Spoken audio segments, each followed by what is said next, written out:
Bueno, muchas gracias. Buenos días.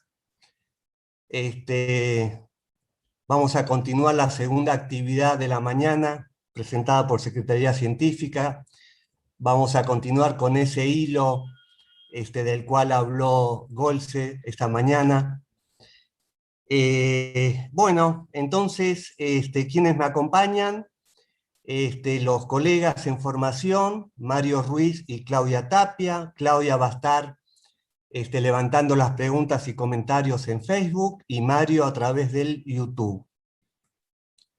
Bueno, para la actividad que vamos a desarrollar, va a estar junto con nosotros Clara Sheckman y Carlos Vall. Clara es doctora en psicología de la UBA, profesora regular a cargo de la Cátedra Primera Infancia, es profesora de posgrado y del doctorado, directora del programa de investigación de UBACIT y programa de extensión en la Facultad de Psicología de la UBA. También es profesora titular en Clínica de Niños y Adolescentes de la Universidad de Belgrano, y psicoanalista en función didáctica y especialista en niños y adolescentes acá en APA, miembro de la Asociación de la IPA, y miembro del staff del programa de formación en investigación de la IPA. Ha escrito numerosas publicaciones nacionales e internacionales. Y Carlos Vall es psicoanalista de la casa, miembro titular, miembro didacta, y ha escrito numerosos trabajos en la revista de APA, en otras revistas, pero también es autor de un libro que se llama El desvío de la letra, una lectura del seminario sobre la carta robada de Lacan, con una edición ampliada del año 2019.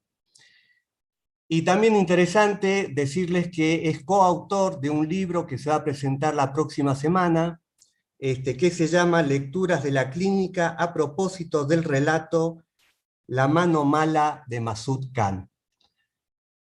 Así que ya están presentados, y yo me olvidé de presentarme, tanto presentar a la gente, pero yo me olvidé. Soy Carlos Tehuel, y bueno, miembro de la APA, y encantadísimo de estar coordinando esta actividad. Bueno, antes de darles las palabras a Carlos y a Clara, he escrito algo para hacer una introducción al tema de hoy.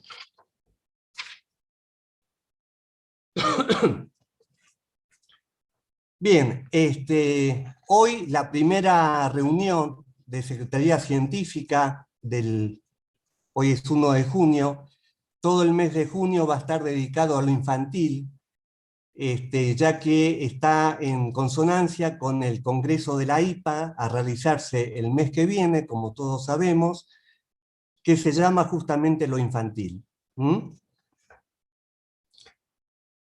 Sabemos que la palabra infantil, precedida por el artículo lo, se refiere a una cualidad o atributo. De esto vamos a hablar en esta reunión.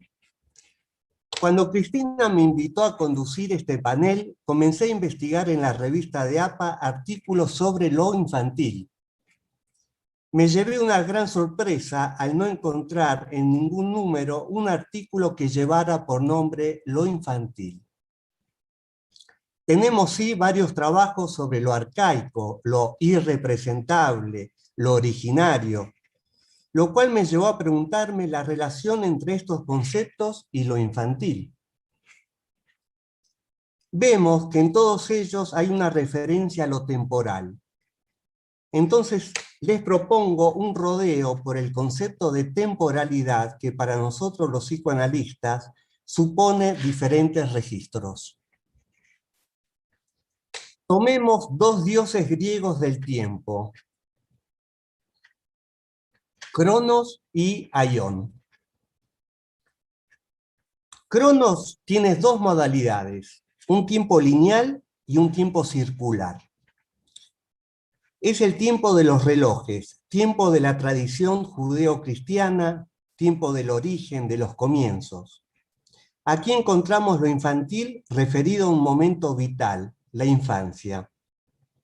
Un sujeto en construcción que es el niño. A mi entender, hay un momento real, temprano, del vínculo madre-hijo, donde el desamparo y la dependencia son absolutamente reales. Si no hay una función de apego o sostén, el bebé puede morir. Allí el bebé, por su estado de inmadurez neurológica e indefensión, precisa sí o sí de la asistencia de un otro como yo auxiliar.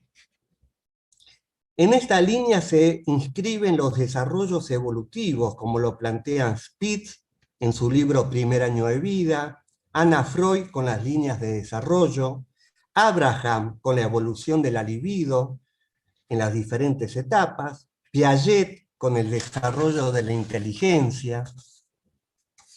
Además, los analistas que trabajamos con niños pequeños, sabemos de la importancia capital que tienen estos primeros momentos para la construcción de la subjetividad. Es la línea del desarrollo con una dirección temporal cronológica, pasado, presente, futuro. Pero además Cronos implica también el tiempo circular de tradición greco-romana, es el tiempo del mito, de la repetición sin ordenación cronológica, es el tiempo del acontecimiento. En el análisis del adulto neurótico en transferencia con el analista es donde se construye lo infantil. En este espacio aparecen las grandes matrices simbolizantes, las fantasías primordiales, las teorías sexuales infantiles que permitirán la apropiación singular de una novela familiar del neurótico organizadas por las vicisitudes del complejo de Edipo. Aquí situamos lo infantil como un tiempo lógico en todo proceso de subjetivación.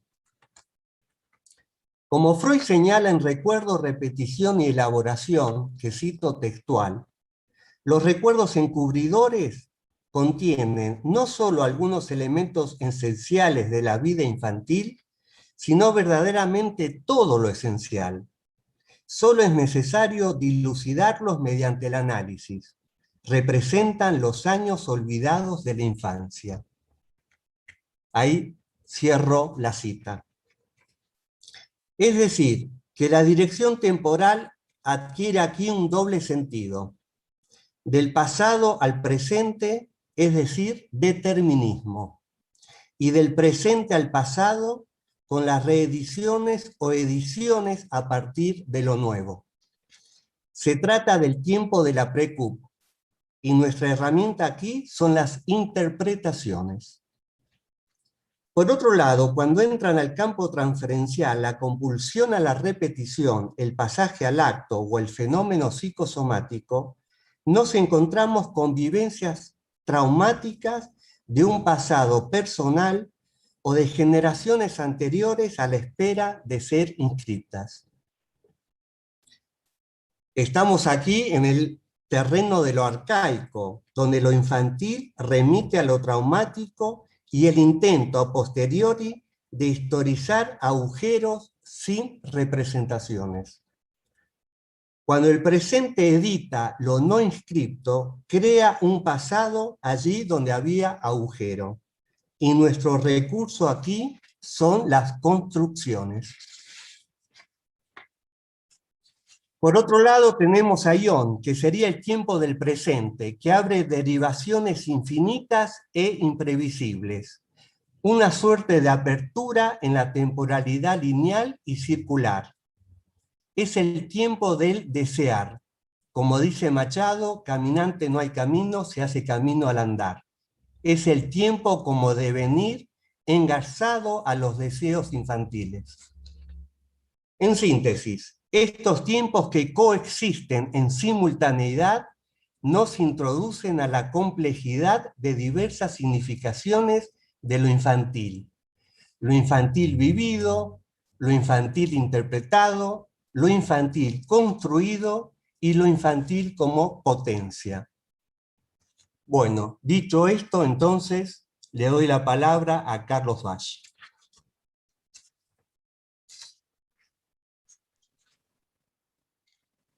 Bueno, buenos días a todos. Un gusto grande estar acá, como de costumbre. Lo infantil. Bueno, digamos por de pronto que hay más de un modo de presentación de lo infantil en psicoanálisis.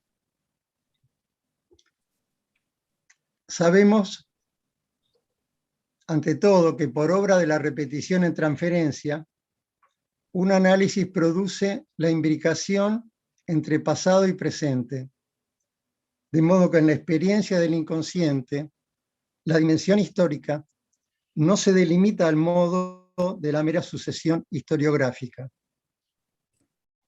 Por eso la simple historia, history, que registra la sucesión de hechos,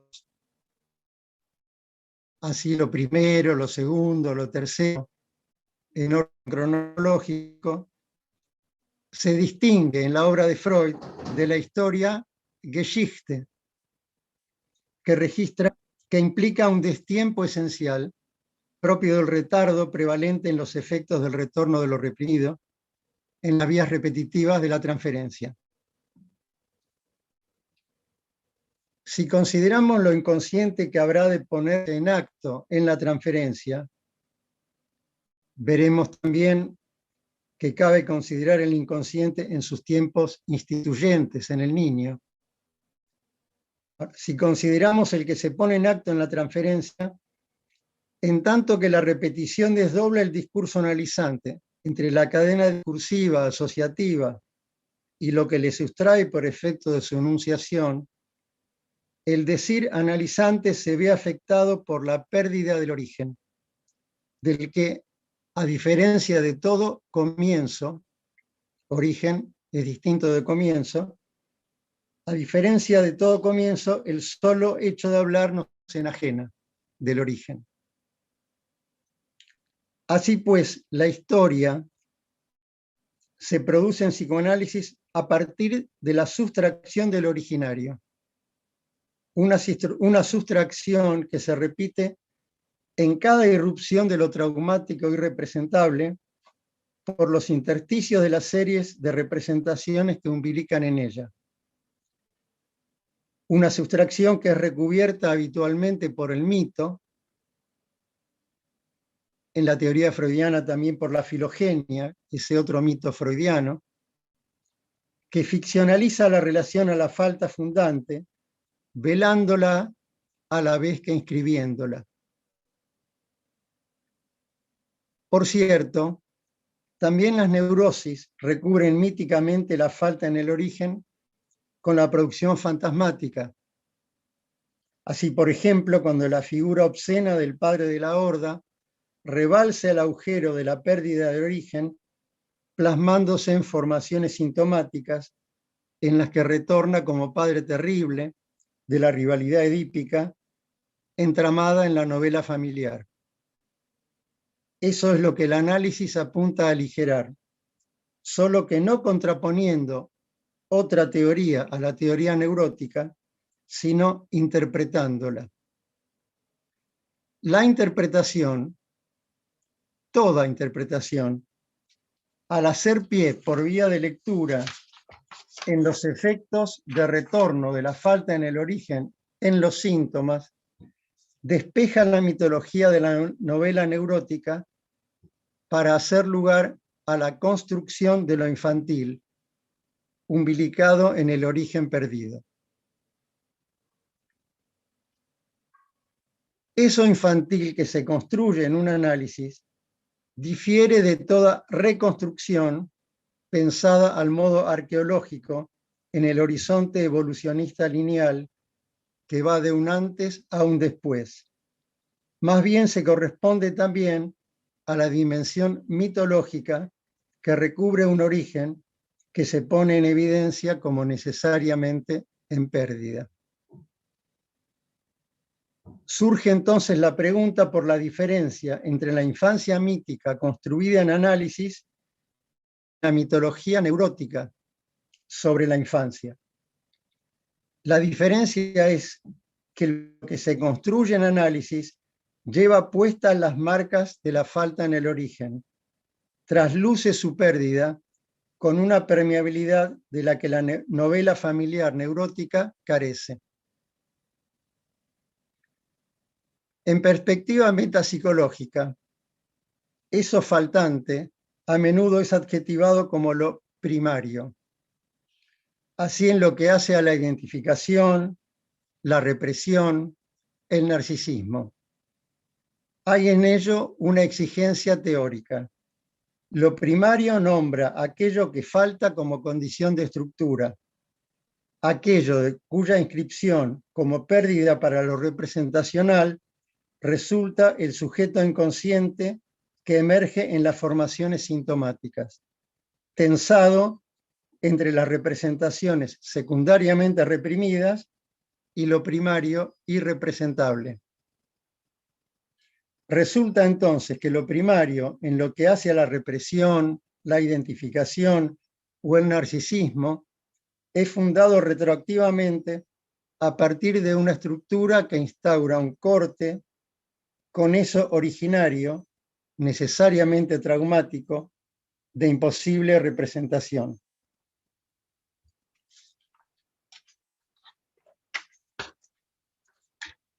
Pero la perspectiva de lo infantil que se construye en análisis no excluye la pregunta por cómo la cronología hace estructura en lo que podemos llamar tiempos instituyentes del sujeto inconsciente por la constitución de lo que Freud designó organización genital infantil de la libido, que articula la falta de lo primario en torno a la premisa fálica en el niño. Así, por ejemplo, cuando Juanito, en el historial de Freud, pregunta a la madre si ella tiene la cosita de hacer pipí, pone de relieve que ya opera la función de la falta y de un saber inconsciente. Lo urverdrangt, lo primordialmente reprimido, es el agujero en torno al cual, en esos tiempos instituyentes, se anuda la pulsión en el cuerpo, de modo que al cierre de los circuitos pulsionales en torno a la falta de objeto, el cuerpo imaginario pueda sostenerse sobre las marcas simbólicas que circundan un real irrepresentable en relación al otro de los primeros cuidados. Esas marcas suponen duelos o microduelos de vuelta de los que se va armando el cuerpo imaginario narcisista por la distribución de investiduras en torno a las ansias relativas al agujero producido en falta por esos mismos circuitos pulsionales.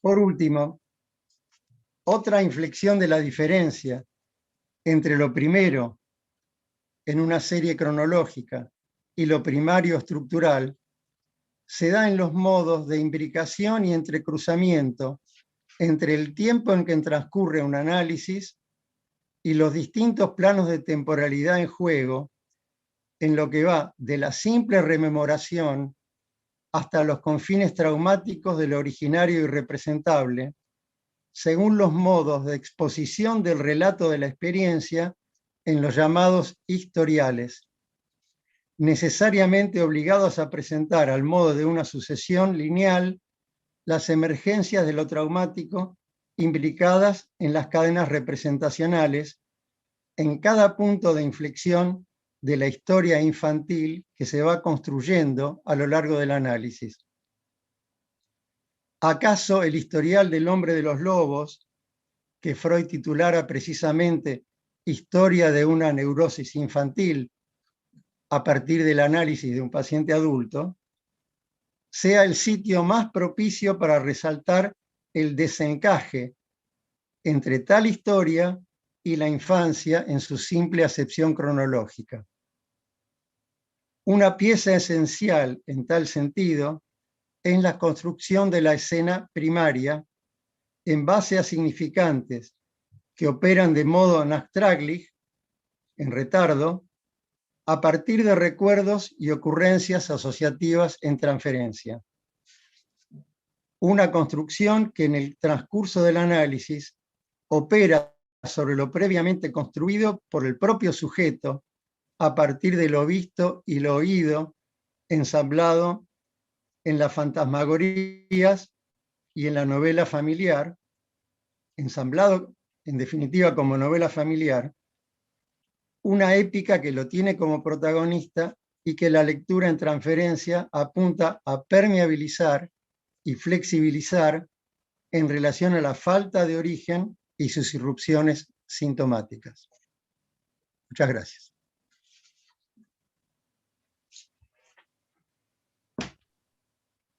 Bueno, gracias Carlos.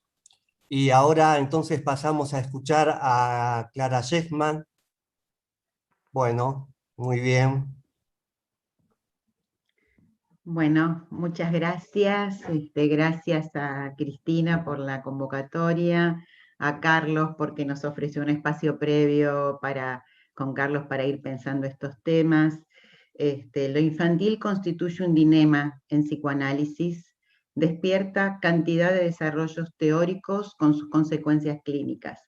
El valor de armar debates desde distintos enfoques me parece una riqueza importante en nuestra institución, basada en el pluralismo y la complejidad, y al mismo tiempo esto abierto a las redes sociales, donde tenemos un público que no es de APA y público que tampoco son solo analistas de niños, me parece interesante para el tema de lo infantil.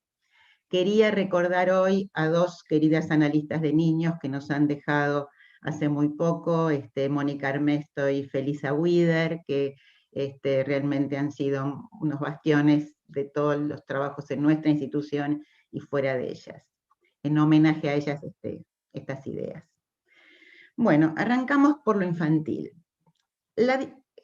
Fonagy dice algo que me parece interesante, que es la discrepancia entre una parte del psiquismo que evoluciona con el crecimiento y funciona en un nivel maduro, y una parte del psiquismo que permanece con modos primitivos de funcionamiento y comprensión, quizás sea el aporte original a la salud mental del enfoque evolutivo en psicoanálisis.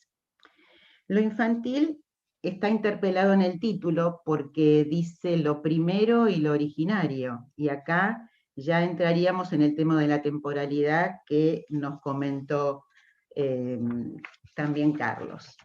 Yo voy a trabajar un poco desde mi experiencia como analista de niños, adultos, adolescentes, parejas y también de bebés. Y también como investigadora que dirijo un equipo de investigación de hace 20 años sobre interacciones tempranas, en donde analizamos videos de bebés y luego de niños en edad preescolar, subsidiados por la UBA y por la IPA, y entonces algo desde lo temprano en los momentos mismos de constitución. Y aquí coincido con Winnicott, que plantea una diferencia entre lo temprano, como aquello de lo cual el bebé no puede percatarse y que el observador mejor capacitado puede advertir, y lo profundo, aquello inscripto que queda perdido como realidad contencial y es dado a la significación.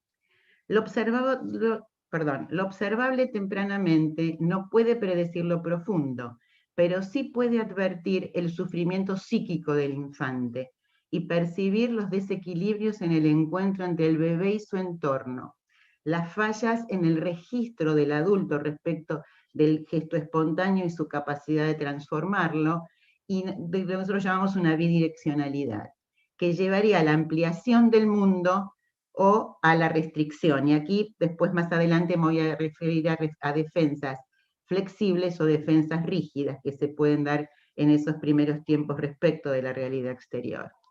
El sufrimiento infantil, entonces, tiene signos ruidosos de alerta, como ser desregulación, fallas en los ritmos homeostáticos, dificultades para la alimentación, para el sueño, para la regulación, o silenciosos, como la retracción y la apatía. Ya el título de este panel es inquietante porque dice lo primero y lo originario, y no lo primario y lo originario. Entonces ya me lleva a una interpelación respecto de la temporalidad que también tomó Carlos Tehuel respecto del tiempo lógico y el tiempo cronológico.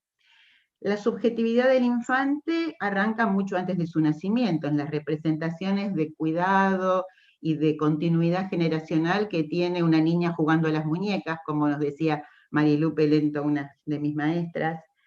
Y la pregunta es que si el inconsciente se caracteriza por un tiempo lógico atemporal, ¿cuál es el tiempo cronológico de su constitución? Y aquí me voy a referir a la Carta 52, donde Freud plantea la estratificación sucesiva del aparato psíquico. Lo temporal se inscribe en una espacialidad que marca un sistema de recorridos. Las primeras percepciones no son susceptibles de conciencia y no conservan huellas. El signo perceptivo es la primera transcripción y es también insusceptible de conciencia, pero articulada en una asociación de simultaneidad. Cada reescritura posterior inhibe a la anterior y desvía de ella el proceso excitatorio. Sin embargo, las retranscripciones no son completas y dejan un resto que sigue funcionando según las leyes del periodo psíquico previo, es decir, son anacrónicas. ¿Qué pasa con esas primeras huellas? Recién el inconsciente se constituye en la segunda transcripción, y ahí podemos hablar de proceso primario, el proceso primario, y luego donde se marcaría el inconsciente y la representación cosa, y recién posteriormente el proceso secundario, la representación palabra y el preconsciente. Entonces, lo primero no es lo primario. Se han producido muchas teorizaciones acerca de ese tiempo primero, previo a lo primario o previo al inconsciente, tanto en las teorías psicoanalíticas como en el campo de la intersubjetividad, a lo cual me voy a referir un poco posteriormente. En este tema, Laplanche y Sylvia Bleichmann han aportado algunas precisiones sobre este planteo freudiano alrededor de lo arcaico y lo originario. Plantean que existen, de no pensar en dos fases de la sexualidad infantil, sino dos sexualidades diferentes. Una originaria, derivada de los cuidados adultos y de la sexualidad del adulto, siempre frustrada, que quedará sepultada en el sepultamiento del complejo de Edipo. Y recién una segunda sexualidad de primacía genital, que viene en la adolescencia, y esto coincidiría con el planteo de Philippe Gouton, que plantea que hay un nuevo originario o un arcaico puberal propio en la adolescencia. En los primeros tiempos, entonces, el adulto y su deseo funcionan como un conmutador no existente en el cachorro que transforma la energía somática en sexual y luego en psíquica. Y lo sexual desborda lo autoconservativo, inundando al niño con una energía no cualificada, traumatizante, que fracciona algo del orden somático por la línea de lo sexual. En este sentido, ¿cómo entra el adulto en el psiquismo del niño? Yo vengo trabajando en dos líneas centrales, una que sería la asimetría entre adulto y niño, o sea, las teorías que ponen el acento en la anticipación del lado del adulto, y la bidireccionalidad que plantea una transformación mutua, donde ya hay un infante activo, provocador de interacciones, y que ambas obviamente están imbricadas entre sí. Del lado de la asimetría vamos a tomar la teoría de la seducción, también desde Laplanche y Bleichmann, que plantean la implantación de significantes sexualizantes parentales que se inscriben en la dermis físico-fisiológica de un sujeto cuya instancia inconsciente aún no está diferenciada. Constituye un traumatismo necesario. Mientras que la intromisión es una acción sexualizada excesiva para la capacidad de metabolización del infans, generalmente por fallas en la represión de la propia sexualidad infantil del adulto. Estos significantes, o sea, la implantación es envolvente hacia todo el cuerpo del bebé, y la intromisión está ligada a los orificios y a las zonas erógenas, y esto es muy importante para diferenciar situaciones de ternura de situaciones de abuso, por ejemplo. Los significantes sexualizantes implantados desde el otro pasivamente constituirían lo arcaico. Recién en un segundo momento son sepultados al fondo del inconsciente, originándolo. Por eso ellos rescatan el concepto, que también está en Freud, de represión originaria, que funda los sistemas psíquicos, sepulta en el inconsciente aquellos representantes de la sexualidad o del deseo que no tienen transcripción, que no llegaron al preconsciente, y que forman los elementos nucleares del inconsciente. Por eso, originario implica que da origen.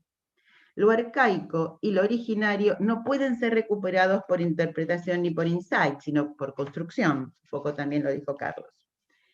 En un aparato psíquico constituido pueden darse momentos de desestructuración por trauma frente a eventos disruptivos internos o externos. Si la trama representacional está empobrecida, o sea, si todos los pasajes de la estratificación sucesiva están empobrecidas o tienen agujeros psíquicos de desinvestidura, estos elementos arcaicos progresionan hacia la escena actual. No es que hay una regresión a lo arcaico, sino que lo arcaico, como bloques erráticos no metabolizados, progresiona y caracterizados por una energía no ligada, no traducida en el sistema inconsciente y que puede llevar a desestructuraciones totales, o sea, hacer sucumbir al yo, como en los casos de ciertos momentos de la psicosis, o a una claudicación yoica parcial, como ocurre a veces con la aparición de ciertas compulsiones, ataques de pánico, pasajes al acto o suicidio adolescente, por ejemplo. Y ahora voy a decir algunas cositas con respecto a las interacciones tempranas, algunos de los autores, y después por ahí retomar algo de lo que nosotros vimos en la investigación. Autores como Bernard Goltz, Daniel Stern o Edward Tronick trabajan de un tiempo primero no consciente, pero que no es inconsciente reprimido. O sea que volvemos a este punto de un tiempo no consciente que no es inconsciente reprimido, en donde hay una bidireccionalidad, una circulación interactiva de transformación mutua basada en la afectividad manifiesta y una co-creación de estados afectivos, primero diádicos, luego hacia la autorregulación, que la díada irá construyendo de esa manera un sentido conjunto del mundo y un lenguaje verbal. Para Daniel Stern, conceptualizó la experiencia interactiva temprana como la internalización de las vivencias del modo de estar con el otro significativo. Estas vivencias se integran a la memoria episódica relacional a través de repetidas gratificaciones interpersonales y logran la regulación afectiva. Se considera que el conocimiento relacional implícito opera típicamente fuera de la atención focal y de la experiencia consciente, sin traducción al lenguaje. Los conocimientos implícitos que gobiernan las interacciones íntimas no se basan en el lenguaje en todas las edades. Y por eso también en el desarrollo, la constitución del lenguaje verbal no recubre todos los modos de relacionamiento preverbal, y acá tenemos todo el lugar de lo preverbal en la clínica en todas las edades. Y esta es, bueno, o sea, es una experiencia no consciente, no formulada.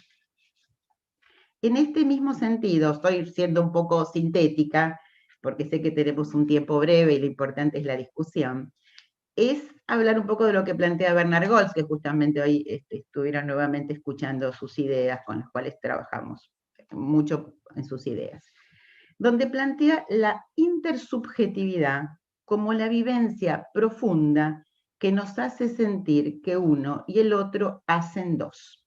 Un progresivo proceso de diferenciación extrapsíquica, del cual va a surgir la subjetivación, que sería el modo en que el sujeto se vive como un sujeto entero y construye un sentimiento de existir que es ser para el otro. Lo interpersonal implica que para el bebé no existe una representación de sí que no sea en interacción con el otro. Y no hay representación del otro que no sea una representación del otro en interacción con sí mismo.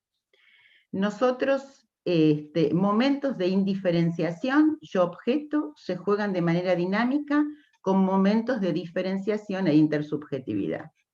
El entorno acompaña y estabiliza progresivamente estos primerísimos momentos de intersubjetividad con los cuales nosotros intervenimos con estas líneas trabajando tempranamente. Y él plantea esta idea que hay múltiples canales sensoriales con los que nacemos, que están más abiertos o más cerrados, y de acuerdo al encuentro con el objeto que abre o cierra esos canales, podrá lograrse una sincronización de los flujos sensoriales.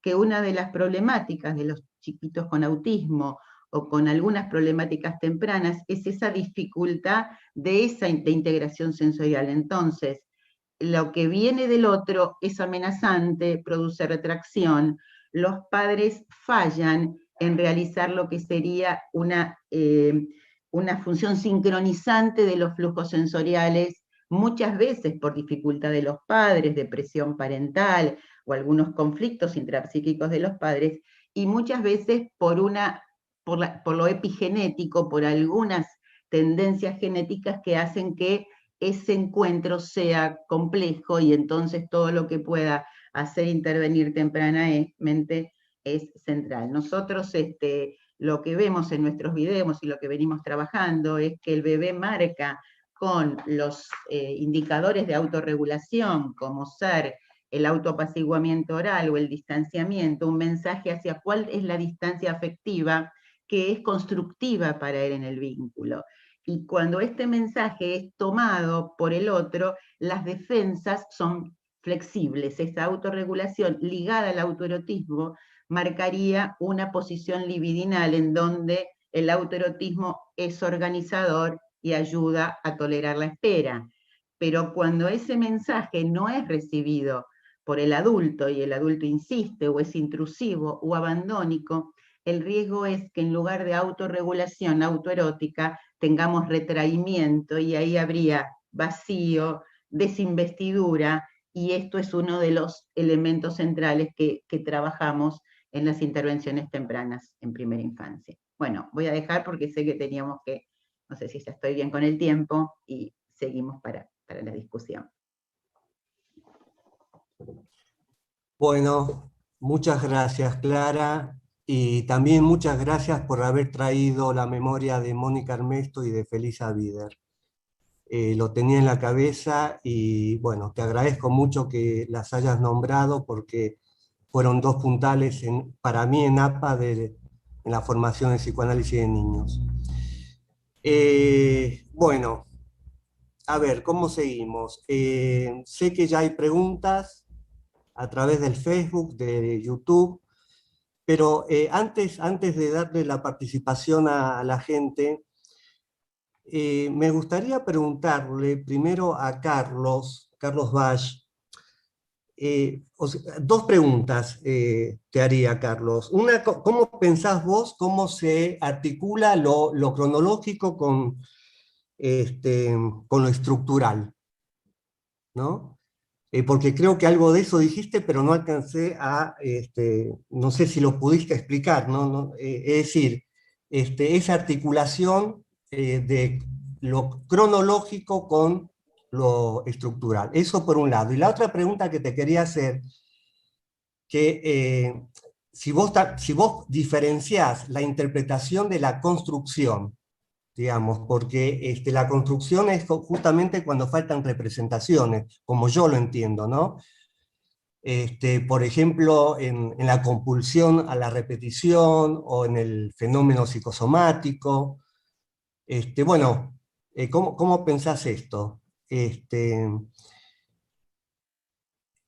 Estas dos preguntas ya te las dejo, y después le quiero preguntar algo a Clara también. ¿Para responder ahora? Bueno, no sé, la otra cosa también es si iniciar un diálogo también, si vos querés Sí. comentar algo de lo que dijo Clara, y Clara también si querés comentar algo de Bach, digamos, como para iniciar un diálogo. Yo puedo arrancar con esto que vos me preguntabas, Carlos, que por ahí también se enlaza con algunas de las cosas que traía Clara. Ujú. Yo traté de abrir el tema en un modo relativamente, no sé si decir simple, pero al menos trazar algunos lineamientos principales que me parecen esenciales. Carlos, desde ya te digo que para mí no fue simple. Ok, ok.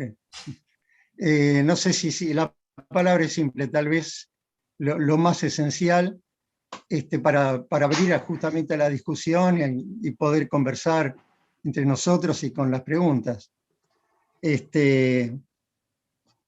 Empezaría por esto que vos me mencionabas, Carlos, que me parece que es algo que también está presente en lo que trajo Clara. Ella se metió de un modo mucho más detallado, también entiendo por su experiencia como analista de niños e incluso en la observación de bebés, que es una experiencia de la que yo carezco, pero que me parece que no es excluyente, entiendo, sino que a lo sumo puede aportar muchos elementos que acaso se puedan ir ensamblando.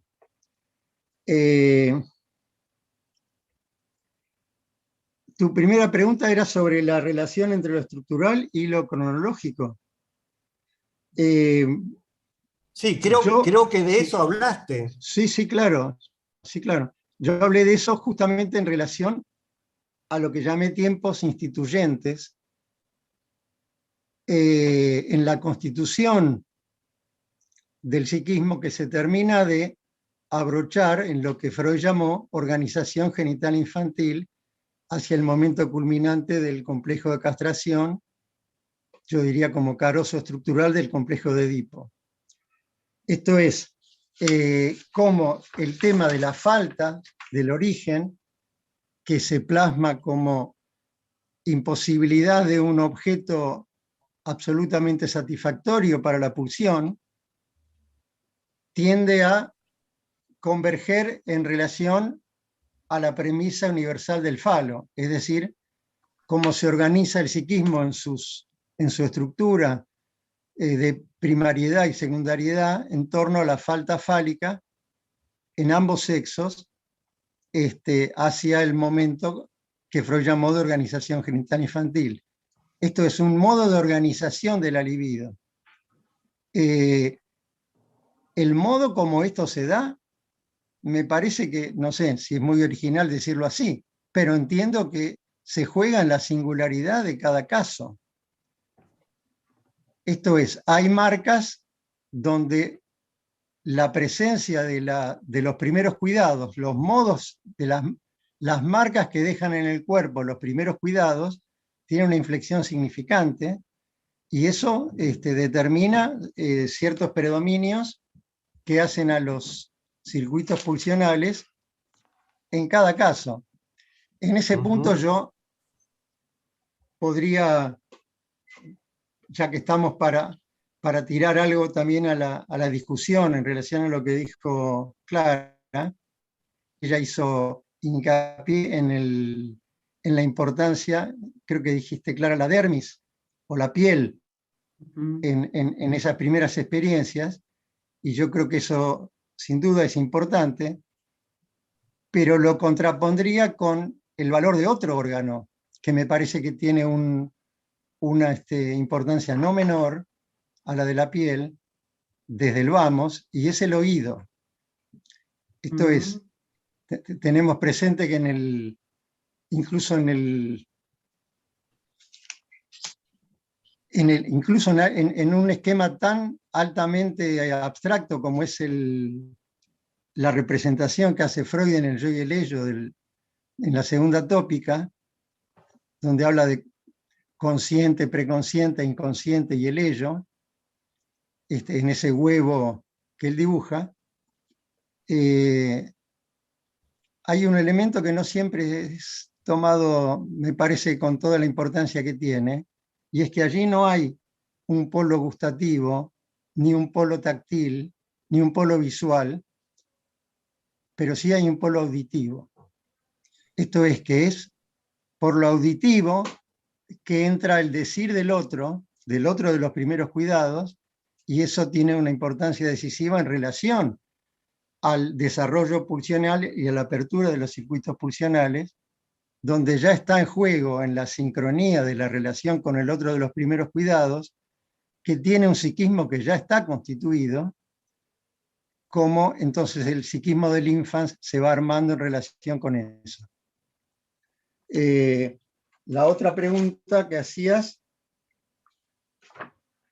una segunda pregunta. Sí, el tema de la diferencia entre la interpretación y la construcción. Sí, sí. Someramente voy a decir que en ambos casos, en los dos casos, está en juego la falta de representación.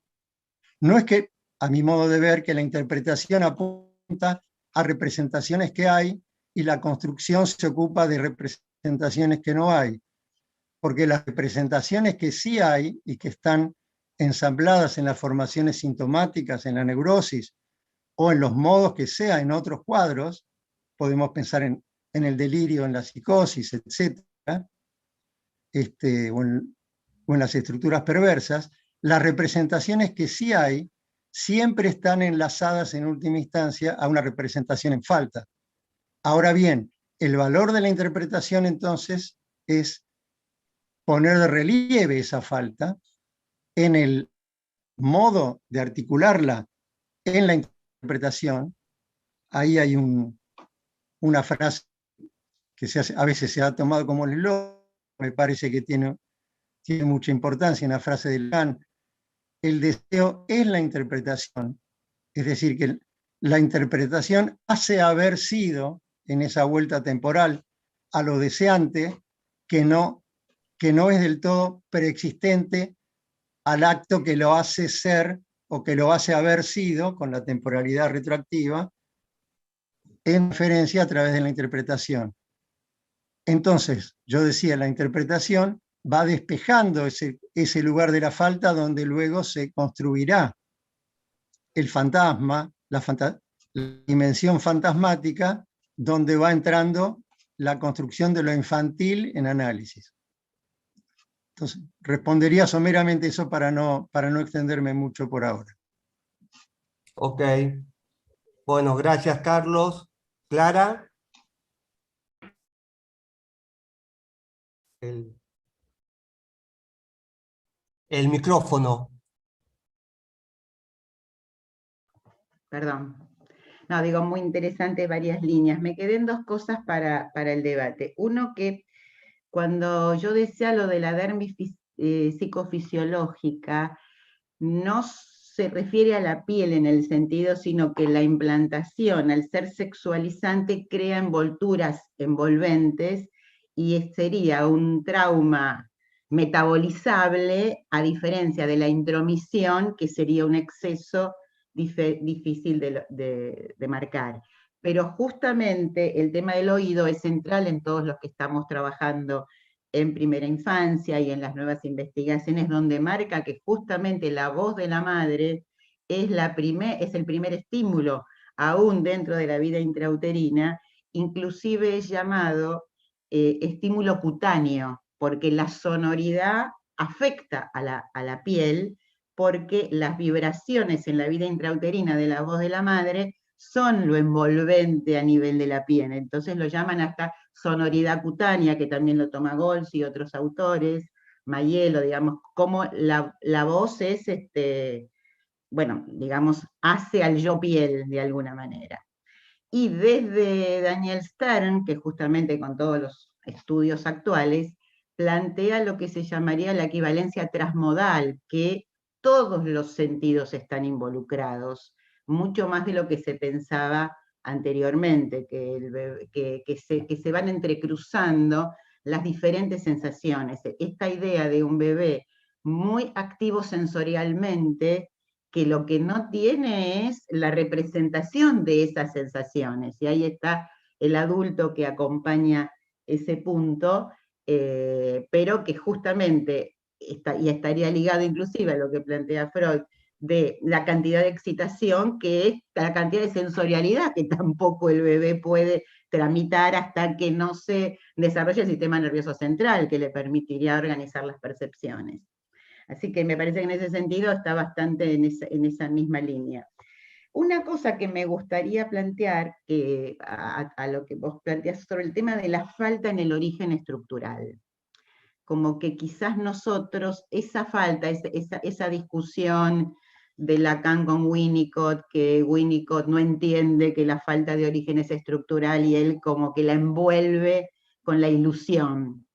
Y yo me preguntaba entonces, ¿cómo ves, digamos, como que hay sujetos en donde la falta en ser está en carne viva porque no es, no estuvo, no hubo ilusión y no estuvo engañado, en todo caso, imaginariamente, por el vínculo, y eso es lo que uno va pesquisando muy tempranamente en cómo se tramita la falta, porque justamente lo que nosotros planteamos no es una relación idealizada de encuentro permanente, sino donde está la reparación posible de los afectos negativos, y que los afectos negativos son parte del desarrollo. El tema que si no están suficientemente reparados, arman bueno, que también lo plantea Green y otros autores, donde hay una falla en esa tramitación del displacer, que también en esta línea no es disminución de la cantidad de excitación, sino amplificación del afecto, pero regulado por el otro, no disminución del afecto, sino al contrario. Cuanto más afecto circula entre el adulto y el niño y es regulado, más ampliación va a tener el sujeto hacia recibir los aprendizajes del mundo, y no se va a cerrar defensivamente porque todo resulta amenazante, inclusive lo interno y lo externo. Entonces, en ese sentido, el concepto de falta, bueno, me parece como interesante. Dale. Sí, abrir el micro, ahí está. Carlos. Muy brevemente, porque eso sin duda es un punto esencial. Yo entiendo que esto que traes, Clara, se juega, por ejemplo, lo podemos tomar en lo que yo llamaba la constitución del narcisismo especular. Creo que todos conocemos el tema de la fase del espejo, el estadio del espejo, lacaniano.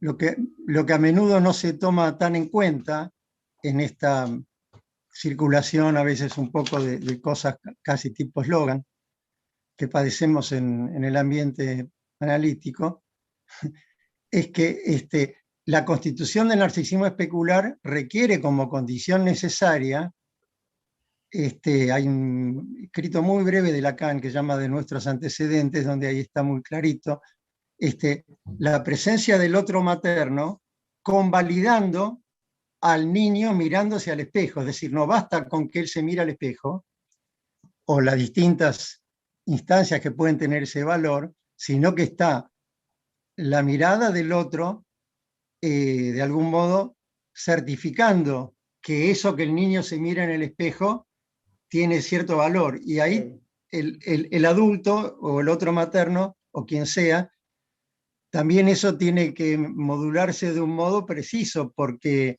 no puede ser muy rápido, pasa muy rápido y ya está, ni tampoco puede, para tomar un término que traías vos, hacer intromisión y participar excesivamente.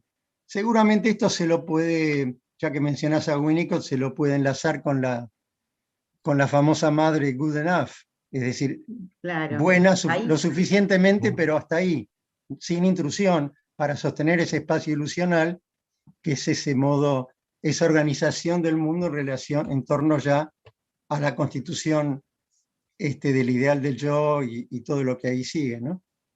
Puedo decir una cosita más, porque justamente uno de los temas que vengo trabajando mucho en este concepto de la conjunción entre asimetría y bidireccionalidad es la crítica que Winnicott le hace a Lacan sobre el estadio del espejo, cuando plantea que la madre, que el primer gesto es del bebé, que el bebé tiene que ver en el rostro de la madre algo de él mismo.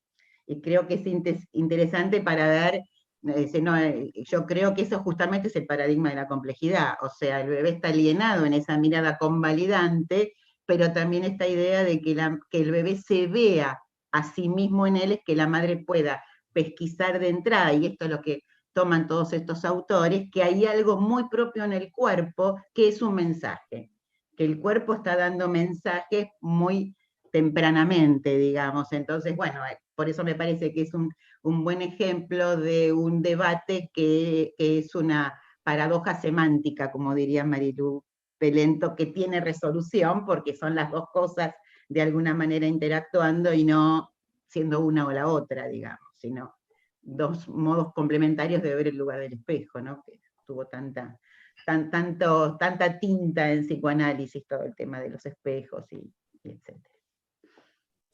Sí, bueno, lo que decía, me parece que te referís al concepto del gesto espontáneo, ¿no?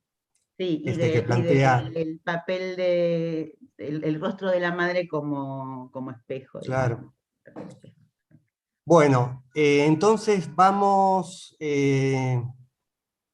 a ir a Mario y a Claudia. En principio, si ellos también quieren preguntar algo, hacer algún comentario, o transmitir las preguntas que haya en Facebook o en YouTube. Bueno, Empezamos con Claudia.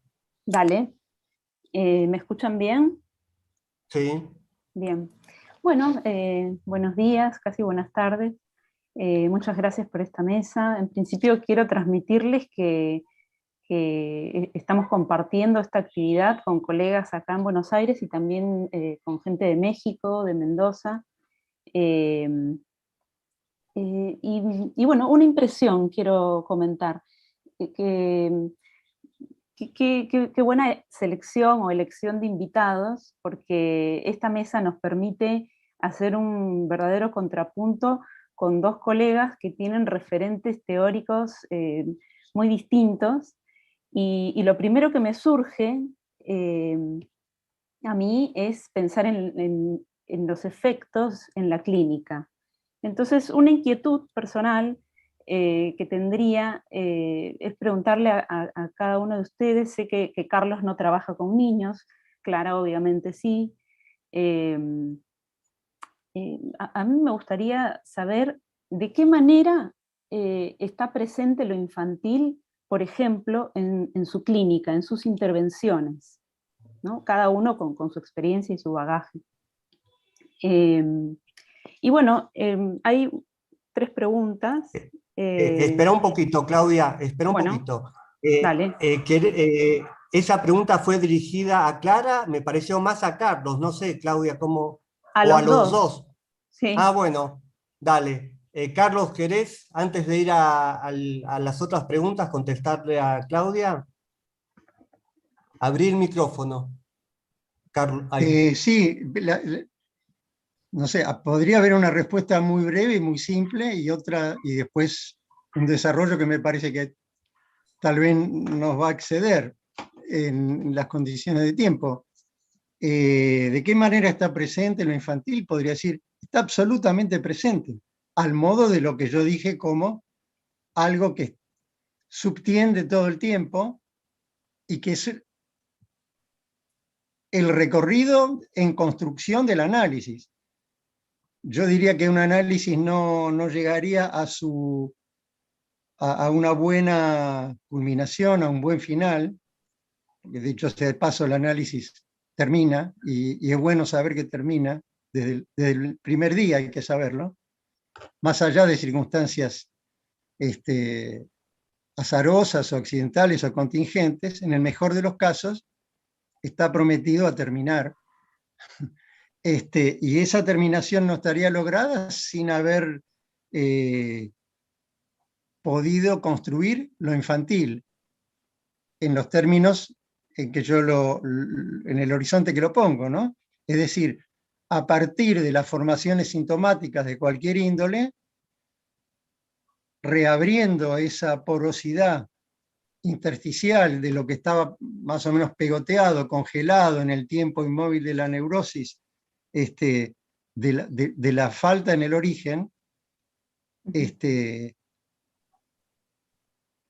como condición de estructura de la constitución psíquica, bueno, algo de eso seguramente retorna entonces en las circunstancias sintomáticas, y en última instancia es a eso que se apunta, de modo más logrado, menos logrado, bueno, y todas las vicisitudes del caso por caso, por supuesto, ¿no? Pero desde ya que está absolutamente presente como horizonte esencial. Clara. Bueno, me parece que es cierto esto que decía Claudia, cuando uno trabaja en análisis de adultos y cuando yo trabajo con pacientes adultos, quizás no trabaje muy diferente de lo que plantea Carlos, construyendo la neurosis infantil, el fantasma y cómo fue atravesado, quizás tenga un poco más de sensibilidad respecto de lo no verbal, por toda la ejercitación que uno tiene respecto a las pequeñas señales defensivas que vemos en los bebés y un poco en relación a esto. Lo que a mí me parece útil el trabajo en primera infancia y en la detección temprana de defensas rígidas, que realmente podemos evitar patologías severas, porque como esa parte del psiquismo, ese lazo primitivo, si no se retranscribe,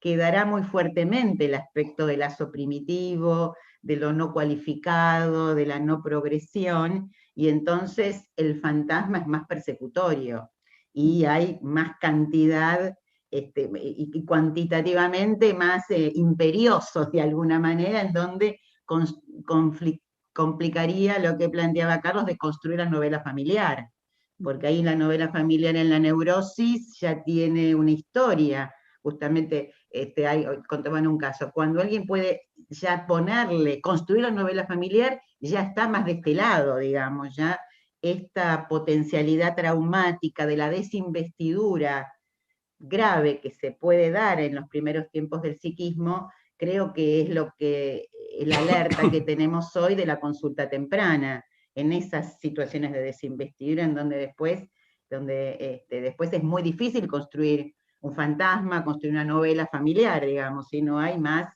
vacío, más fading del sujeto, el sujeto termina estando en una posición de mucho malestar, ¿no? Uh-huh. Uh-huh. Bueno, ok. Ahora sí, entonces... Me parece interesante sí, que la experiencia de Clara de alguna manera determina también, la experiencia clínica de Clara de alguna manera determina su escucha también con los adultos, ¿no? Porque vos decís, quizás por la sensibilidad y por la experiencia, tenés más en cuenta el cuerpo en sí. En cambio, Carlos piensa lo infantil distinto en su clínica. Me quedo pensando en eso. Y bueno, igual escuchamos con toda nuestra vivencia, nuestra experiencia, hasta con las películas que vimos, digamos, con la literatura, con todo, digamos. Me parece que a esta altura, especialmente después de muchos años, me acuerdo que Nacio decía una vez, los primeros 25 años un soldado, hacer lo que dice el supervisor y la teoría. Después de 25 años, hagan lo que quieran. Entonces esto es, yo por lo menos lo siento así, siento esa libertad después de tantos años de formación, de análisis, claro. de todo lo que muchos de nosotros transitamos, ¿no? Beneficios de la madurez. Una Carlos, cosa vos sola, querías agregar algo. Sí, quería agregar algo. Yo creo que yo lo escuché también a Nacio cuando dijo eso, en vivo una vez. No, lo que no sé si queda a lo mejor en lo que yo dije es suficientemente subrayado, volviendo a la pregunta de Claudia, ¿no? A mi modo de ver, lo analizable, porque cuando alguien viene a análisis, puede contarnos muchas cosas, se puede hablar de muchas cosas en un análisis, pero lo analizable en sí, en sentido estricto, no es ni adulto, ni infantil, ni geronte. Lo analizable como tal, y yo digo formaciones sintomáticas en un sentido amplio, no solo los síntomas más finos de la neurosis bien armada, todos los casos tan abundantes, como sabemos, de donde está en juego las vicisitudes de la angustia o de sus contigüidades en las formas de acting, pasajes al acto, que tampoco son excluyentes con la neurosis, sino que se dan en paralelo y que muchas veces están, en el mejor de los casos, repartidas todo el tiempo, salpicando un análisis. Todo lo analizable no es infantil, no es adulto mayor, no es niño. Lo analizable es atemporal. Lo analizable es eso que quedó en suspenso, como cuando se tira una moneda al aire y todavía no cayó, y que recién desde la escucha en análisis, y esto puede articular, porque la escucha es un modo de lectura, ¿sí? Con los oídos, se lee con los oídos, y la lectura puede articular perfectamente situaciones que no son verbales, pero se lee también, se puede leer el gesto o algo del cuerpo. Entonces ahí hay un privilegio de la lectura desde la escucha del discurso, ensamblado con actitudes, con posiciones, con posturas, con gestos, con lo que sea, y entonces ahí algo retoma una cierta ubicación y se sale de esa atemporalidad de la neurosis. Por eso en sentido estricto no es que hay análisis, bueno, con niños, con adultos, con gerontes o con quien sea, pero lo que se analiza en tanto analizable no admite como tal esas categorías, salvo situaciones clínicas muy extremas, que por cierto las hay, son importantes. Clara hablaba, no sé, del autismo, o podemos pensar en casos extremos de psicosis, o diferentes situaciones clínicas muy, muy marcadas. Pero en general estamos entonces en ubicar esa falta en el origen, que estaba borroneada, que estaba pegoteada, que no estaba a la vista, y que se suele plasmar en lo que en los análisis se traen a colación. Yo cité a Juanito, cité al hombre de los lobos, pero podemos pensar en cualquier caso de la clínica nuestra cotidiana, se suele plasmar en relación a esas polaridades extremas de lo irrepresentable, en el mejor de los casos, que tienen que ver con el sexo, esto es con la relación sexual, o con lo que Lacan llamaba la imposibilidad de representación de la relación sexual, con la muerte y por lo tanto con el pasaje de las generaciones y por lo tanto con la paternidad, son como esos hitos infaltables en prácticamente todos los casos, que a partir de los cuales va surgiendo ese enfilamiento hacia lo irrepresentable. Bueno. Quisiera transmitirles brevemente un par de preguntas que surgieron. Primero de Marcelo Tollos, que dice, en relación a la temporalidad en psicoanálisis, ¿hay una memoria de lo inconsciente o el inconsciente es la memoria? Digo las tres preguntas. Para Clara, dice Susana Glustein, ¿podés explayarte más en la progresión de lo arcaico en el ataque de pánico? Y Nora Boscovoinic dice, la importancia de la pulsión invocante y de la voz como primer objeto de la pulsión. Ella quiere subrayar esto. Por ahora, estas intervenciones en Facebook. Bueno. ¿Cuál era la primera que... Clara? La primera que habías puesto, que no... La primera sobre la temporalidad es...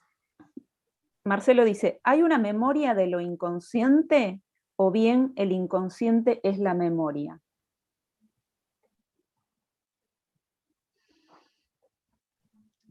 Bueno, me parece que ahí sí hay un punto teórico en relación a el concepto de huella mnémica. Si el inconsciente, si lo que hablamos de, si lo que daría el estatuto de inconsciente en el concepto de Bleichmar, de represión originaria, quiere decir que hay un previo al inconsciente que es una memoria, pero que es la articulación que yo hago, la memoria previo al inconsciente, en lo arcaico sería esa memoria procedimental, que no logra el estatuto de huella mnémica en tanto representación. Es pre-representacional, y si se retranscribe y como dice Silvia, eso hace que esos contenidos tan disruptivos, arcaicos, se sepulten a los fondos del inconsciente, estarán pulsando menos, o sea, serán menos, esa represión organizadora hace que en la próxima transcripción ya esa representación pase a representación palabra, preconsciente, y entonces disminuya la potencia desestructurante de esa pulsionalidad.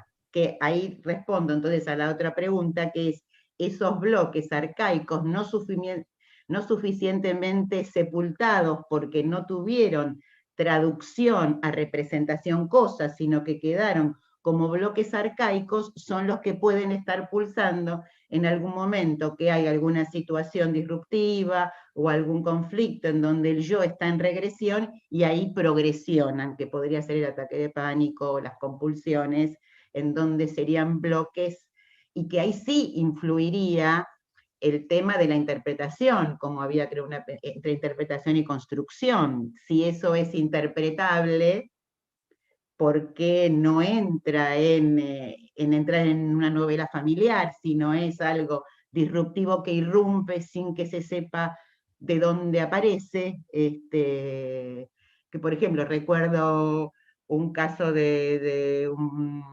sea, yo atendí una niña que su papá había tenido bueno, claro, esto va por todos lados, así que no lo voy a decir, pero bueno, una sensación de que la niña estaba volando, ¿no? No es eso lo que sucedió por una cuestión de confidencialidad, pero era algo totalmente disruptivo que aparece en la psicosis y que tenía que ver con, bueno, con algo que se desarmó la represión, de alguna manera, la represión imaginaria, y hubo una inundación en este esquema, digamos, que planteamos en relación a la represión originaria, que da origen al inconsciente y que plantea ya un modo de cualificación que sería de traducción hacia los sistemas inconsciente, preconsciente, etc. Pero que el caldero pulsional de lo arcaico está ahí.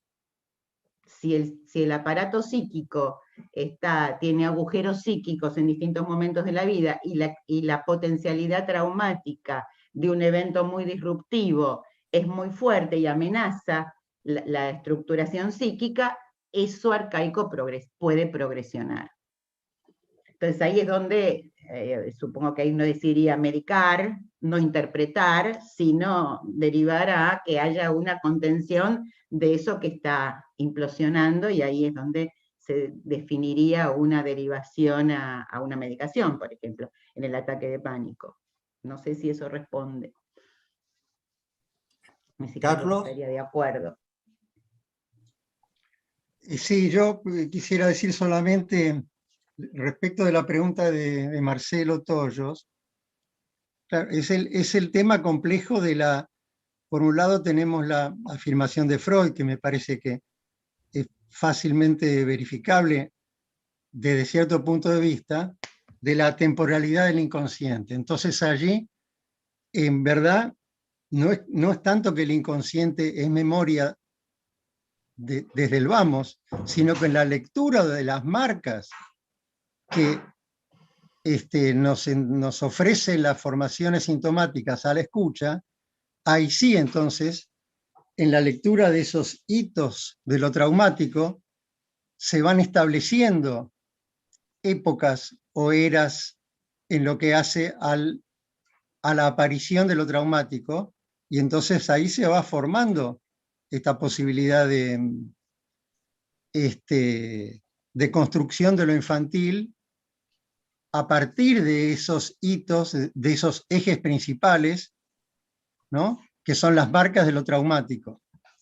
Se organizan como memoria, entonces, no sin lo inconsciente, Pero bueno, si decimos lo inconsciente en el sentido descriptivo, bueno, justamente ahí en eso no hay transcurso del tiempo. Es la comparación de Freud con los parques nacionales, ¿no? ¿Se acuerdan? Ahí, Carlos, pensás que también lo infantil es lo traumático, es el traumatismo constitutivo. Lo infantil es traumático. Es lo Después traumático, se es el construye en torno a lo traumatismo traumático, se construye lo infantil. necesario, el ¿Sí? traumatismo de la violencia necesaria. Sí, es lo que Laplanche diferencia entre traumatismo y trauma. Lo infantil Bueno. es el traumatismo y el trauma sería lo más disruptivo. Sí, yo no sé si a mi modo de ver siempre es tan fácil de distinguir una cosa de la otra. Entiendo que se los pueda designar de modo diferente con fines de cierta claridad expositiva cuando hay una suficiente distancia entre una cosa y otra, pero precisamente esa distancia es lo que a menudo el análisis sirve para establecer. A propósito de eso, yo volvería sobre algo que vos decías, Clara, que por ahí tiene que ver simplemente con modos distintos de designar los fenómenos. Cuando vos decías un fantasma más persecutorio o menos persecutorio, yo diría que se torna más persecutorio cuando lo que en cierta perspectiva yo llamaría la constitución fantasmática como tal, empieza a hacer agua, empieza a entrar en insuficiencia. Claro, Entonces, está bien. es que se desorganiza la constitución fantasmática y entonces eso puede ser más persecutorio, más esto, más aquello, porque justamente hay una relación a la falta fundante que se pierde o que vacila o que patina, ¿no? En estados que algunos han pensado en términos de fronterizos, borderline, y que habitualmente podríamos, me parece, encuadrarlos en la perspectiva del acting out, que siempre tiene un punto de transferencia posible, pero a veces se pierde. A veces predomina una cosa o predomina la otra.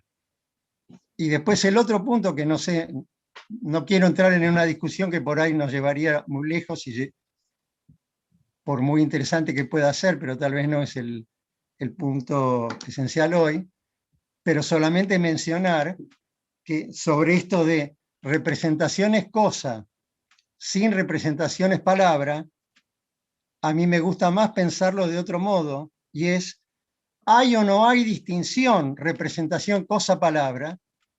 Es decir, ¿hay o no hay, a partir de cierta arquitectura representacional que alcanza el aparato psíquico?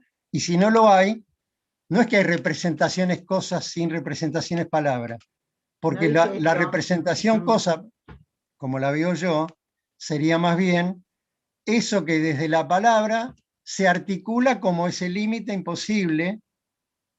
Hay muchos desarrollos de Lacan al respecto, con la cuestión de la DIN freudiana del proyecto, la cosa como DIN, no como Sage, ¿no?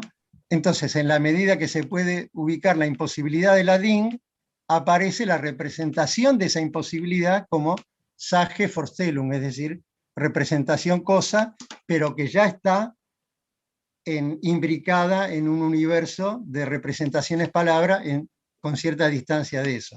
Pero igual, vuelvo a decir, es una discusión pero que yo no diferencié, para mí representación cosa ya entra en el terreno de la representación y está imbricada con representación palabra, sino era previo a la representación cosa, eso arcaico, que no llegó al estatuto de representación cosa, porque entonces no te había lo que funda el inconsciente es que haya representación cosa, como que la huella anémica representable arranca con representación cosa y luego ligado a palabra. Lo que me refería a lo anterior, lo arcaico, sí, porque eso es Freud, digamos, obviamente. Bueno. Bueno, Mario, ¿tenés por YouTube algún comentario o pregunta?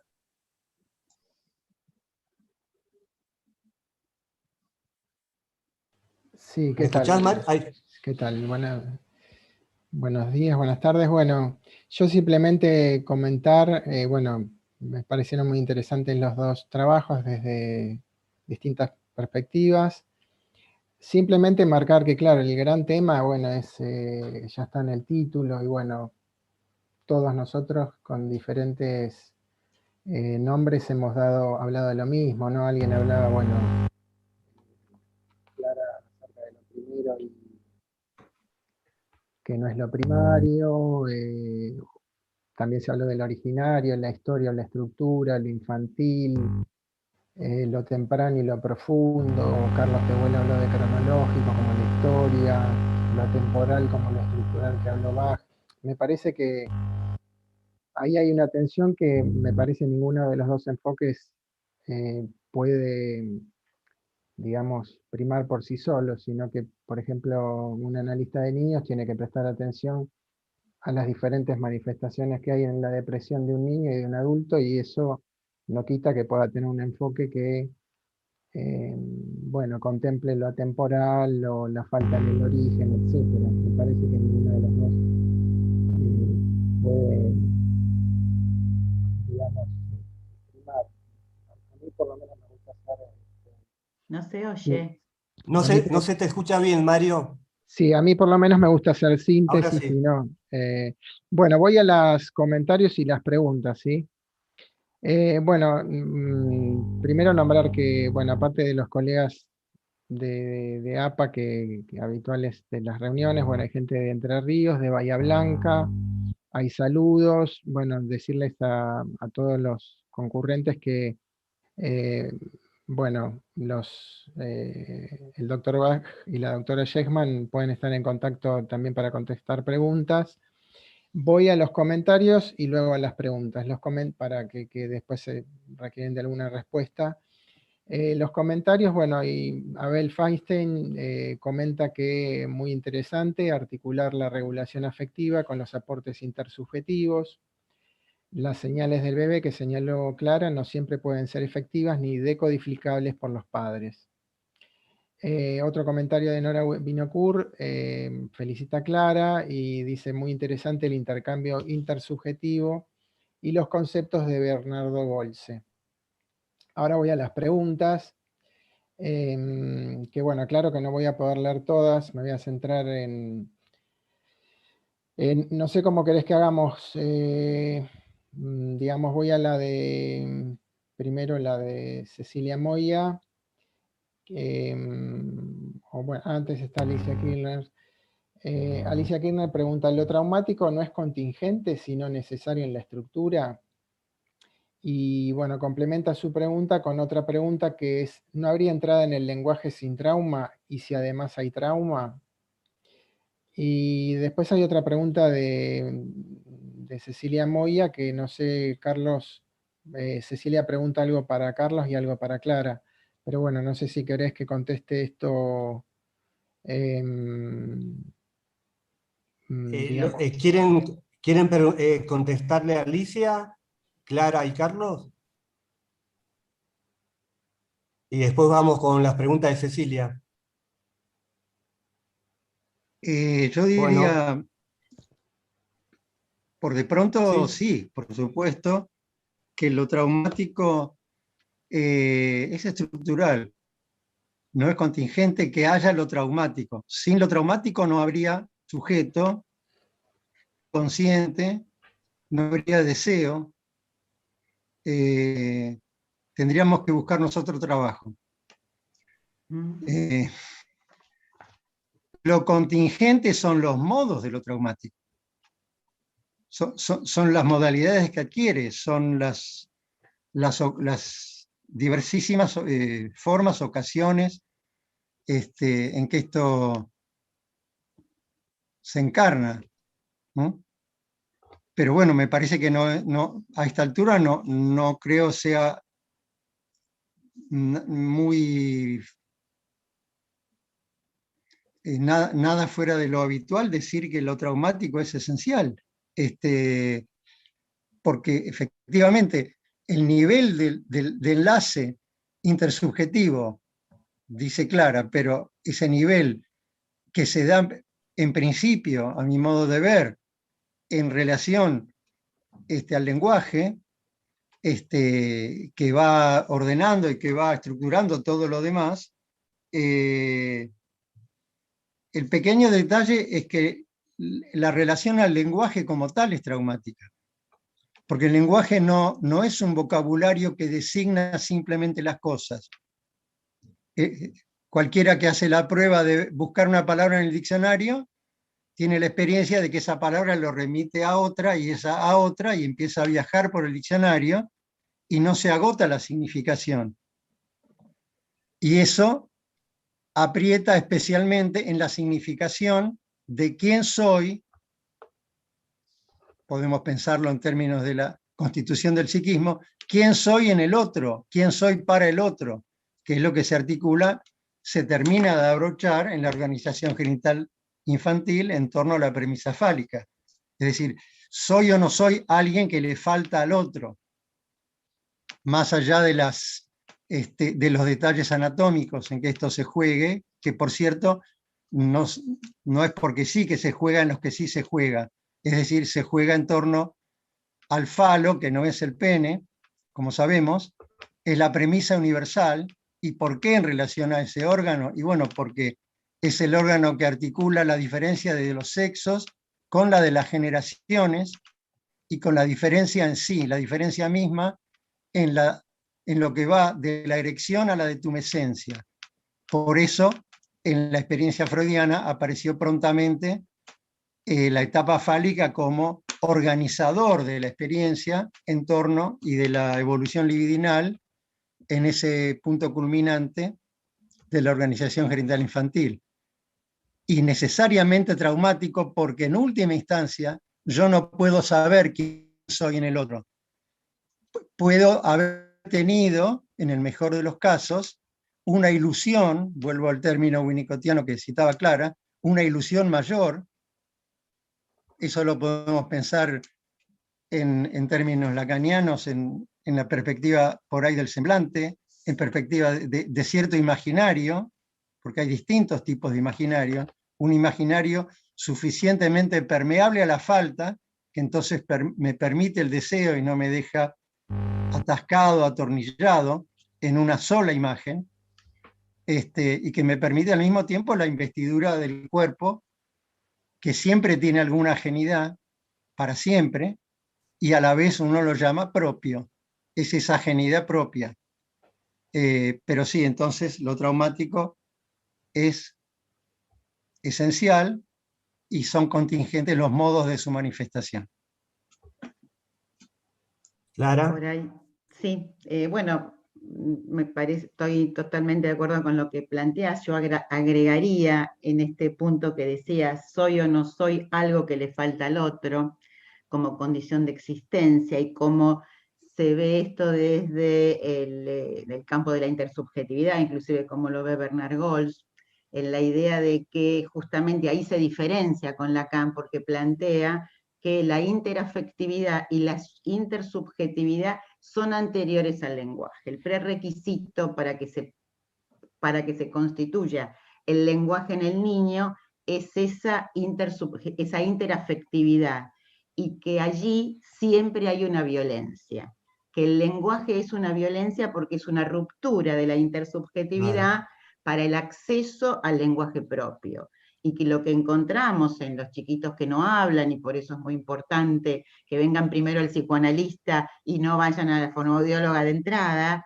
es que esa violencia sea tramitable, que sea una violencia donde el lenguaje propio, la palabra propia del niño pueda ser aceptada, porque tenemos el maderés, esto que inclusive Piaget lo llama el esquema verbal, y habla y plantea que el símbolo se crea, pero el signo, porque usa signo y símbolo distinto a Saussure, pero símbolo lo llama el lenguaje propio simbólico del niño, que en algún momento tiene que caer para acceder al lenguaje de la cultura, al lenguaje consensuado. Y ahí hay una violencia en el niño, en dejar de hablar a lo bebé para tener el lenguaje de su cultura. Y hay algo muy interesante ahí, porque lo vemos mucho en estas cuestiones que son estructurales, es que si esa violencia intersubjetiva no está suficientemente flexible, puede llevar a destructividad. Y destructividad es atacar el crecimiento del niño, atacar el mundo representacional, atacar el mundo mental, como también dice Green, que cuando hay una función desobjetalizante y no hay ese fluir, se ataca la propia capacidad de pensar del niño y la limitación. Por eso, en ese sentido, a mí sí me gusta la diferencia entre traumatismo y trauma, entre violencia necesaria y exceso, entre separación y abandono, entre cómo se hacen los procesos de fusión y separación y con qué colchón narcisista de sostén los vínculos ayudan al niño a caer de su majestad del bebé, porque podés caer de un octavo piso, es decir, muchas veces tenemos mamás que están 8 horas, están todo el día con el chico, una cosa a veces bastante sobreinvolucradas, y a los 3 meses lo ponen en una guardería por 8 horas, se van a trabajar 8 horas, y sin hacer una adaptación a esa separación. Entonces ahí la violencia necesaria para la separación puede atacar la propia posibilidad de seguir invirtiendo objetos del mundo, porque las defensas ahí, esto que percibimos tempranamente, ya son defensas más rígidas porque la vivencia ya es de trauma y no de traumatismo. Y creo que ahí sí pesquisamos si el traumatismo es imprescindible para crecer y cuáles son los niveles de desafío narcisista que el chico tiene que ir enfrentando apoyado en eso, o si ya son mandarlo desde el 8º piso, y entonces ahí ya hay trauma, y ese trauma, bueno, tiene más, deja más daño psíquico de alguna manera, o más agujeros de desinvestidura, un poco como lo dice Green en ese sentido. Entonces, bueno, me parece que esta idea de la violencia intersubjetiva y la destructividad como diferencia es algo que, claro, después, obviamente, cuando estamos con un paciente adulto, eso ya está totalmente retranscripto, asociado con lo social, con un montón de elementos que aparecen en el análisis de adultos de manera diferente. Por eso creo que el camino de ida, esto de lo temprano, es lo que podemos observar sin que sepamos desde lo observable cuál va a ser el devenir, porque en ese sentido el tema del tiempo regrediente, el aprecu y el azar, que todos, bueno, que en esa época de Silvia Bleicher, que trabajó todo esto, esta idea que también hay algo de azaroso, unos vemos niñitos que han tenido situaciones de mucha carencia, mucha potencialidad, de situaciones muy disruptivas, ¿sí? Y fueron reconstruyendo la resiliencia, bueno, no importa con qué concepto lo armemos, pero siempre es por aprecu esta diferencia entre traumatismo y trauma. No sé, en ese sentido me parece... Perdón, Carlos. Ya nos hemos pasado, pero hay 2 preguntas de Cecilia Moya que me parece que habría que, si Mario la podés leer, y Sí, con esas preguntas contesta Carlos y Clara, y vamos cerrando entonces. Muy bien. Bueno, paso a las preguntas de Cecilia Moya. Para Carlos Bach, pregunta: ¿podríamos decir que la neurosis infantil es el tiempo que el sujeto infantil necesita para la construcción del fantasma? Dice que esto lo plantea en tanto el fantasma sería el saldo del atravesamiento del complejo de Edipo. Y para Clara Shechman, Cecilia dice que le interesa si puede ampliar, Clara, la idea que planteó de lo temprano y lo profundo. Bueno, entonces con esto contestan y vamos cerrando. Carlos. Sí, lo más breve que pueda por la hora y todo, ¿no? Bueno, sí, la pregunta de Cecilia trae lo de el atravesamiento del Edipo, yo diría el Untergang, el sepultamiento del Edipo en términos de Freud, y entonces la constitución del fantasma, que el plano fantasmático, que no es de una vez por todas, que se puede desarmar, y allí irrumpe la angustia. El fantasma tiene la posibilidad de recubrir la falta, pero a la vez tiene ciertas improntas de la falta que son legibles, entonces recubre y a la vez pone de relieve esa falta. Me parece que la neurosis, decir neurosis infantil para mí, en cierto modo, es lo que se llama en retórica un pleonasmo. Entonces es una redundancia. La neurosis es infantil. No hay una neurosis no infantil.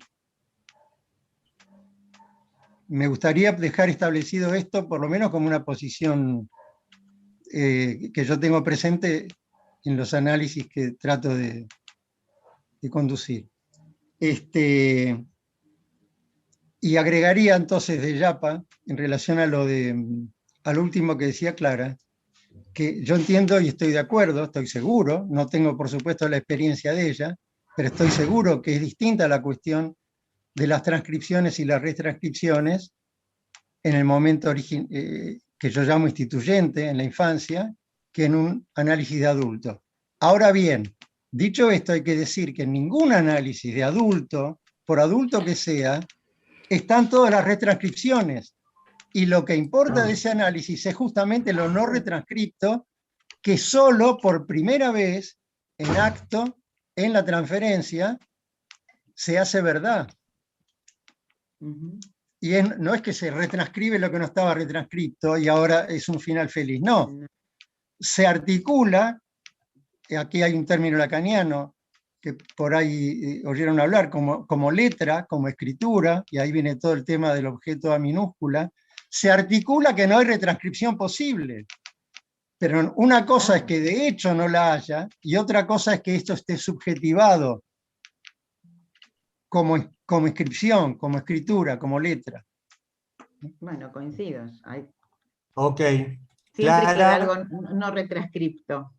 Estoy de acuerdo. Bueno, lo temprano y lo profundo un poco ya lo había dicho antes, pero lo aclararía porque es pesquisar el sufrimiento psíquico, sería algo que es lo temprano porque es aquello de que el infante no puede percatarse. El drama del humano es que el bebé no sabe ni si tiene hambre, si tiene frío, si tiene sueño. Alguien le tiene que leer hasta la necesidad básica autoconservativa. Eso es lo temprano, porque esto viene un poco del debate en la época de... Hubo dos debates muy bravos con el tema de las interacciones tempranas. Uno, el de Winnicott con la gente de Sterbick y con el tema de observación de bebés, que la IPA estaba muy en debate con respecto a eso, y Winnicott dice, bueno, está bien, no podemos saber por APRECU qué se inscribe en lo profundo de lo temprano, pero que en lo temprano podemos percatarnos, si el observador se puede percatar de algo que el infante no puede percatarse, le da un valor a eso. Y la otra discusión fue la de André Green con Wallerstein, cuando empezó todo este tema de la investigación observacional. André Green era muy, muy opositor y hubo muchos textos interesantes respecto de que eso que no podría hacerse inferencias, pero justamente lo que dio eso temprano es conocer algunos elementos que nos permiten intervenir tempranamente. Así que me gustaría terminar con esto, que creo que hoy en día ya no tenemos esos debates violentos, porque cada conocimiento que agrega al enigma de lo que es la dirección de la cura, ayudar a la vida de los pacientes, el enigma de los primeros tiempos, siempre puede ser entramado en una complejidad y cada uno va construyendo sus sistemas de referencia, que me parece que hoy en día son amplios porque la ciencia avanza de una manera impresionante, no podemos saber todo lo que hay, pero vamos construyendo sistemas de referencia simbolizantes que nos permiten hacer estos debates, así que celebro el debate y celebro que en realidad a veces parece que hay más diferencias de las que hay, simplemente hay nuevos conocimientos que entran entramándose desde lugares diferentes, ¿no? Y bueno, el humano es muy complejo. Bueno, Carlos, sí. antes de que dé cierre, me gustaría, como fueron dos trabajos muy interesantes y promovieron preguntas e intervenciones, aclararle a la gente que no pudimos leer la intervención o la pregunta, que se puede continuar el debate en nuestra página web, en la página web de APA. ¿Sí? Ahora. Bueno, perfecto. Gracias Mario y gracias Claudia. Y yo realmente me siento orgulloso de haber conducido este diálogo que se dé en APA con tanta profundidad y que realmente hayan podido ustedes, Carlos y Clara, dialogar con tantos argumentos y sostener ideas, pero también escuchar al otro, y de ahí seguir pensando como es necesario para producir, y el psicoanálisis es eso, estar permanentemente escuchando al otro y produciendo nuevos conocimientos. Así que un aplauso para ustedes. Gracias a todos Bueno, por esta y convocatoria. será hasta la próxima. Gracias a Bye, todos bye. por la escucha. Muchas gracias.